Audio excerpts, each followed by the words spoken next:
Hey, I'm Yogesh Osher from Living Total Wellness. Today I want to share with you about spiritual well-being.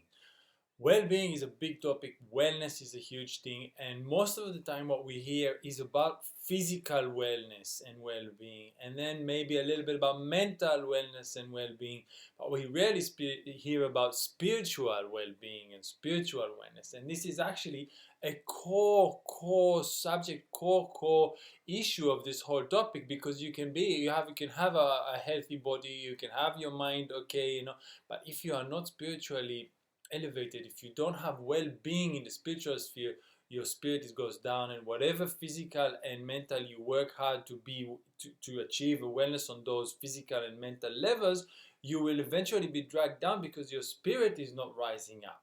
So spiritual and well-being is crucial to the subject of wellness. Okay, so I want to share with you today three things to be precise, that are important for you in order to achieve this spiritual well-being. Okay, so firstly, let's start with number one. Firstly, it is to do with also your body. So you need to have a regulated body. You cannot have spiritual elevation with a body that is all over the place, that has different sicknesses, and you're not regulating yourself. You have different, the habits are all over the place. You don't have any steadiness, any groundedness, anywhere, any sort of platform from which to elevate your spirit. Okay, sometimes it happens that when our body is very sick, our spirit becomes suddenly elevated because of some inspiration or grace or something special.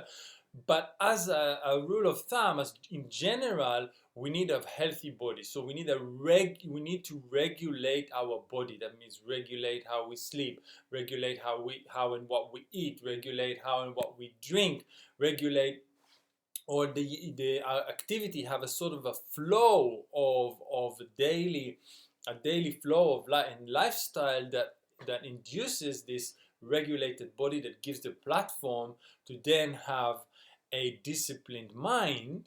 Okay, so they are very close together. That's the second part, the disciplined mind.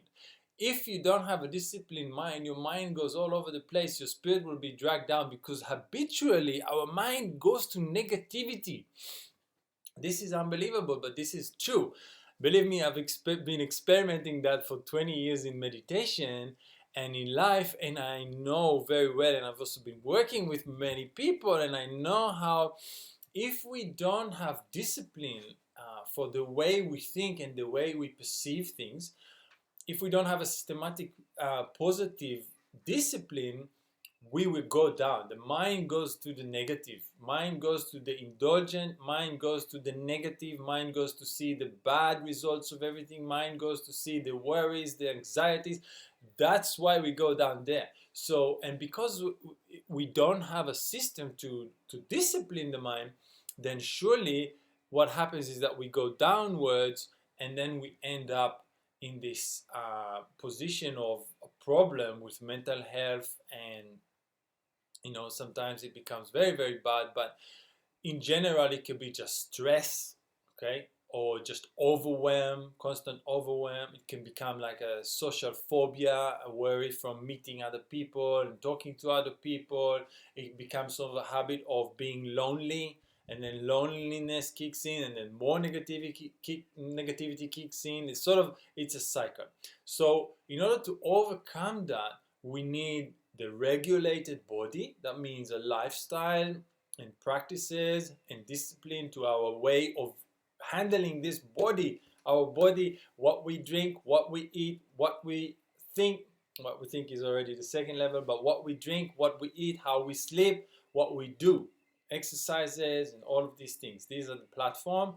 And then the next level is a disciplined mind. What we think, what we ingest. Okay, ingest not only with food but with thought. Our mind is digesting, is always taking in stuff. Okay, if we are on the phone all day long, Facebook, and whatever, YouTube, this, that, going down towards, they offer us all sorts of interesting, you can say, things, but often these things are pulling us down. And if we indulge in negative thinking about ourselves, about what we are, who we are, what we do, what our situation, our life, then that becomes, then slowly creeps into a chronic condition of one of those things I mentioned before, like stress, anxiety, depression, all these things. But if we are constantly have a system of disciplining the mind to go to the positive, to see the positive side of things, and to make an effort to be gratitude, to feel the flow of gratitude, to feel the flow of forgiveness for ourselves, for others, for seeing how challenges and difficult things actually help us and do something good for us in our evolution, then we are in a different place. That's the second level of managing ourselves to have a spiritual well-being. This is very amazing. So it really starts with your body, and then it goes into your mind, and then the third level is the elevation of the spirit. Okay, so spiritual well-being cannot be unless our spirit is elevated.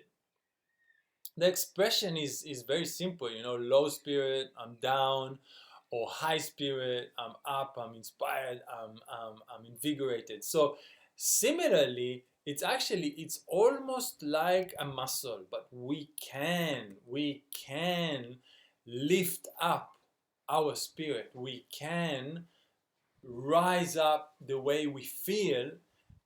The spirit is a subtle feeling, okay? It's not just an emotion, it's a subtle feeling, and we can lift it up, and you can practice it. If you will follow this, you get some meditations, and you follow the system of rising up your spirit. You start with awareness. You lift up awareness, and you see the small self, and you see the greater self, and you sense the greater self, and then you rise your spirit, and you can literally feel it in your body. You can feel that rising of your spirit. When you practice it for a while, you develop the sensitivity to doing it.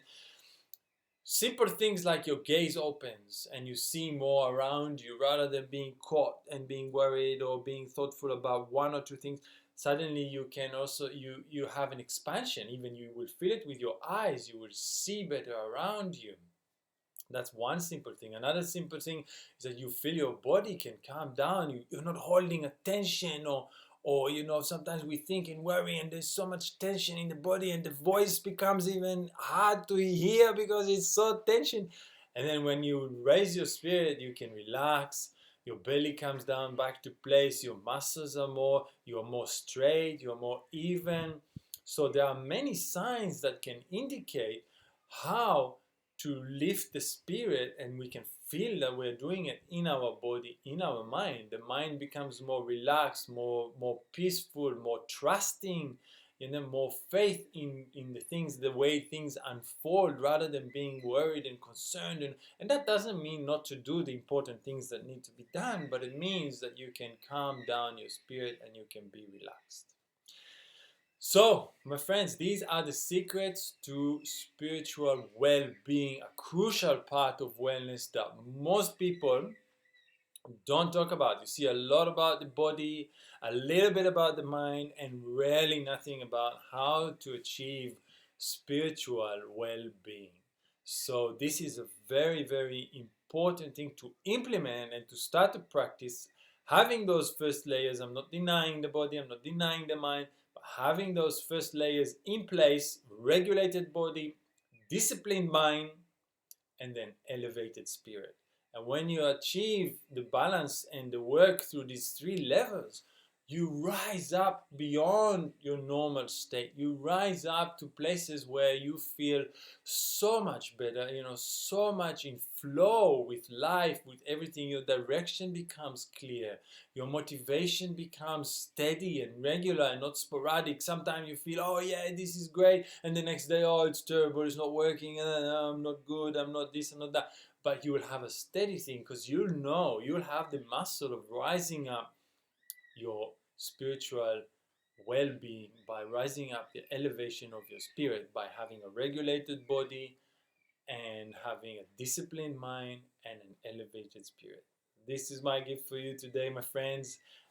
Follow, see us. We'll add more stuff to this and more even concrete steps on how to do all of these three different layers with your body regulation, with your mind discipline, and with your spiritual elevation.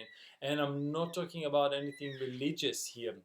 Spiritual elevation is you, is inside of you. You can think about it as your small self, your ego self, and then in relation to your higher self, your greater self, your spiritual self, which is your true self.